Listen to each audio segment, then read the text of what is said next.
শুভ সকাল সবাই। বোলের বাড়ির একটি নতুন দিনে আপনাদের স্বাগত জানাই।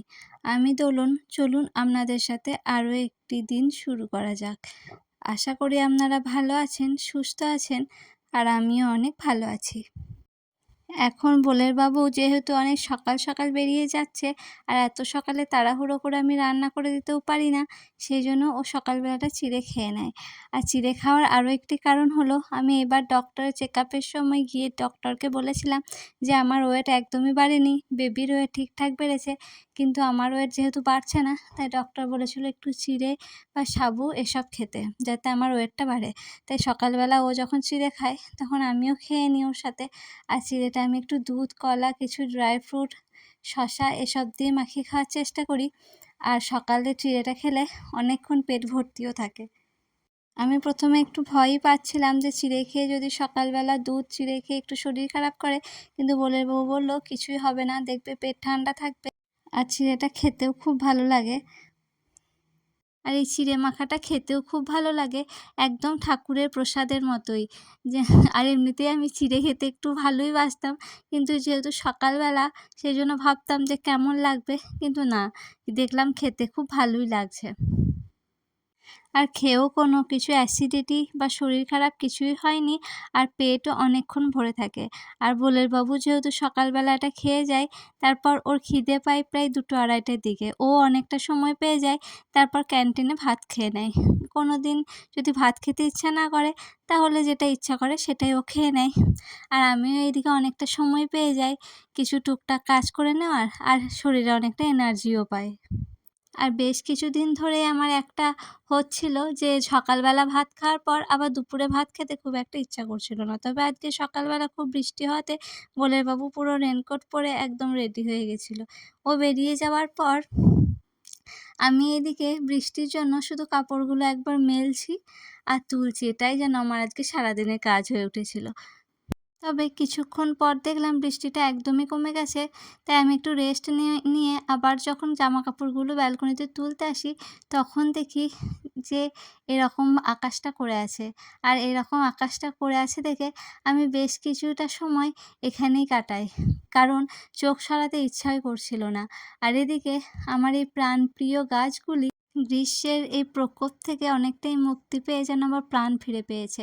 কত সুন্দর মাথা দোলাচ্ছে দেখুন না, কারণ প্রচুর হাওয়াও দিচ্ছিল, আর ওরাও যেন সেই হাওয়ার তালে তালে নেচে উঠছিল।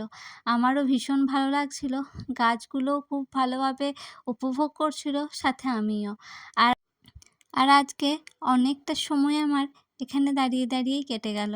এত সুন্দর দেখতে লাগছিল যে আমার আর এখান থেকে নড়তে ইচ্ছা করছিল না। তবে কিছুটা সময় দাঁড়িয়ে থাকার পর আমি যখন রুমের মধ্যে যাই, রুমের জানালা দিয়েও আমি একই রকম দেখতে পেয়েছি। আর সেখানেই বসে বসে আরও কিছুটা সময় কাটিয়ে নিয়েছি। আর কিছু ছবিও তুলে নিলাম, কারণ আমার মনে হচ্ছিল যে বোলের বাবুকে একবার দেখাই। ও এই জানালার কাজটি ভারী প্রিয়, কারণ এখান থেকে ও মেঘটার দিকে তাকিয়ে থাকে, আবার বৃষ্টি হলে বৃষ্টিটাও দেখতে খুব পছন্দ করে।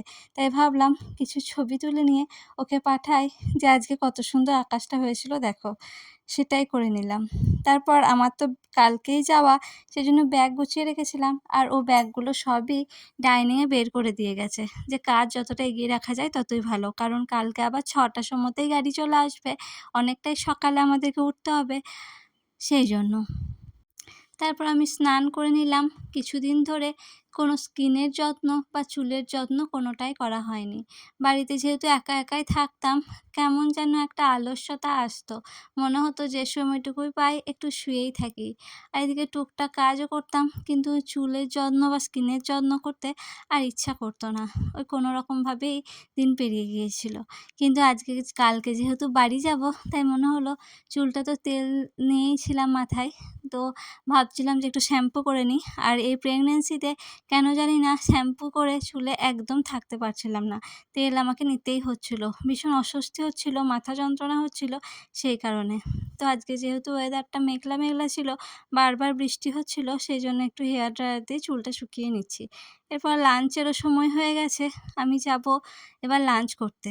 চুলটা অনেকটাই আমার শুকিয়ে এসেছে, আর এদিকে গরম হাওয়াটা গায়ে লাগছে, বেশ ভালোই লাগছিল।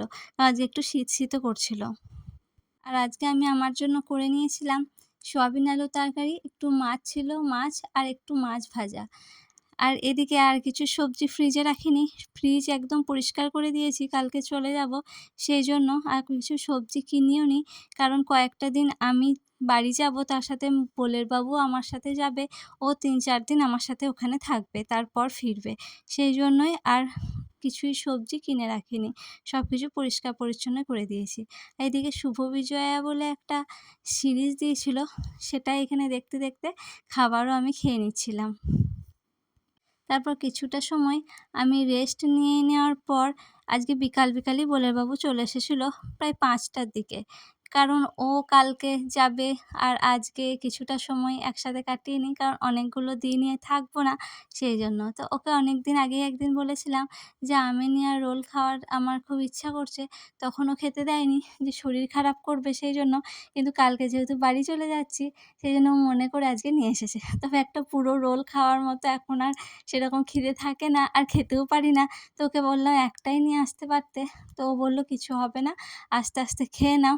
যদি রাতে খাবার খেতে না পারো কোনো অসুবিধা নেই। এখনও তো অনেকটাই সময় আছে।" সেইজন্য আমি খাচ্ছিলাম। আর এদিকে রোলটা খুবই ভালো বানাই। আর এই প্রেগনেন্সিতে আমার যে খাবারটাই খেতে ইচ্ছা করেছে সেটাই ও সবসময় এনে দিয়েছে, শুধু ফুচকা ছাড়া। কারণ ফুচকাটা ও একদমই খেতে দেয়নি, যে না, ফুচকা খেলে যদি শরীর খারাপ হয় তাহলে তুমিই বেশি সমস্যায় পড়বে। তবে আজকে আমার মনটা অনেকটাই খারাপ ছিল। বাড়ি যাওয়ার একটা আনন্দ আছে ঠিকই, তবে মন খারাপটাও বেশি ছিল। কারণ বিয়ের পর আমি কোনোদিনই এতগুলো দিনের জন্য বাড়িতে থাকিনি। ওর সাথেই সবসময় থেকেছি। আর যেহেতু আমরা এখানে দুজনেই থাকি, দুজনে ভালো-মন্দ সবটাই দুজন দেখি। তো আমার চিন্তা হচ্ছিল ও কি খাবে না খাবে। তবে এটাও ঠিক, একটা বড় কাজের জন্যই বাড়ি যাওয়া। আর আমি আজকে আর চোখের জল আটকে রাখতেও পারিনি। রোল খেতে, খেতে হঠাৎ করে অনেক কেঁদে ফেলেছিলাম। তো ও যেহেতু আমার চোখের জল দেখলে ওরও অনেকটাই কষ্ট হয়। আর আমি যেহেতু বাড়ি চলে যাব, অনেকদিন থাকবো না। তাই ও আমাকে একটুখানি বোঝাচ্ছিল যে, "দেখো এখন এই সময় একদম কান্নাকাটি করো না। আমি তো যাবো। তারপর তুমিও তো যাচ্ছ। তারপর আসবে তখন ৩ জন হয়ে যাবো আমরা। কত আনন্দ বলো তো এসব।" তারপর অনেক কিছু বলে হাসানোর চেষ্টাও করছিল। তো মনটা একটু ঠিকও হলো। কিন্তু কারণ কালকে আবার আমাদের অনেক সকাল, সকাল বেরোনো আছে ৬টার দিকে, সেইজন্য একটু তাড়াতাড়ি উঠতে হবে। তবে আজকে যতটা কাজ গুছিয়ে রাখার সবটাই গুছিয়ে নিয়েছি। কালকে স্নান করে ঠাকুরকে একটু জল দিয়ে তারপর ভেবেছি বেরিয়ে যাব। আর আজকের ভিডিওটা আমি এখানেই শেষ করে দিচ্ছি। দেখা হবে পরের ভিডিওতে। আমার ভিডিও আপনাদের কেমন লাগলো অবশ্যই কমেন্ট করে জানাবেন। আর আমার ভিডিও যদি আপনাদের ভালো লেগে থাকে অবশ্যই আমার চ্যানেলটিকে সাবস্ক্রাইব করে দেবেন। আজকে তাহলে এইটুকুই। আর ততক্ষণ আপনারা ভালো থাকবেন, সুস্থ থাকবেন। বাই।